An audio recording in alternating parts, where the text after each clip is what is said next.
My name is George Ndotia from the Geo Boys Secondary School located in Limuru, and I'm in Form 2. When children living in the northern parts of Kenya and areas where they experience dry conditions, and also there are areas where most pastoral activities take place. When there are calamities like drought and famine, they believe that it is caused by a misfortune, and they have to sell their daughters for marriage. That process has to take place after girl child has undergone female genital mutilation, which poses a great danger and exposes all the girls who undergo that process to various diseases, which also put their lives in danger.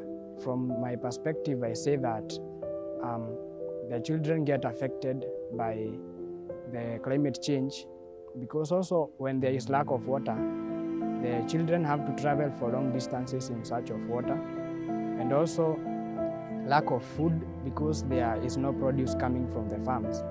Also, that hinders their intellectual and physiological processes. Also, it affects them mentally, psychologically, and also affects their studies in school. Children tend to see mistakes done by adults, which the adults themselves don't see. Most children are the ones who are affected by the decisions and the actions made by adults. This also affects the children, and not only the children, but also the future generations to come. And because we inherited this world from our fathers, when we have to leave this world a better place for our coming generations, it is better that we include the children in this conversation and also let them have their own opinion shouted out and express themselves to the world, so that we get to point out the mistakes in our society in order to make it better for the future generations to come. When children speak out and express their problems to the society and point out various problems and also mistakes done by adults, the adults come to think of it and also try or find a way to improve and make a correction or rectify their acts. And also, it also helps the children to gain knowledge and they know how to it helps the children to get to know how to handle certain circumstances and also certain problems that they will face in future. So the children should be involved because they are the leaders of tomorrow, and they are the ones who will be in charge of the world of tomorrow, which will be expected to have better results than the world we are living in today. Because as technology is advancing and also life is also changing due to the studies and also the technology.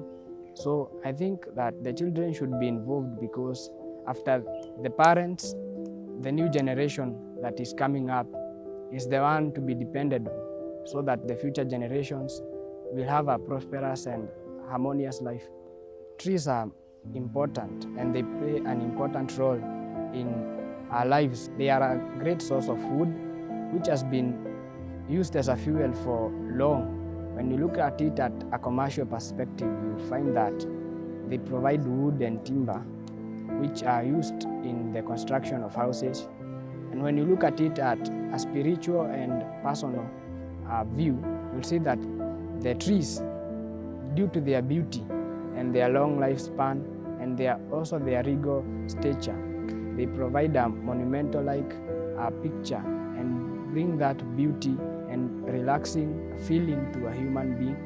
They keep the place cool, and because trees, when you look at them in an ecological perspective, you'll see that they are home to many animals, and they have fruits, and they are home to also many insects and other living creatures.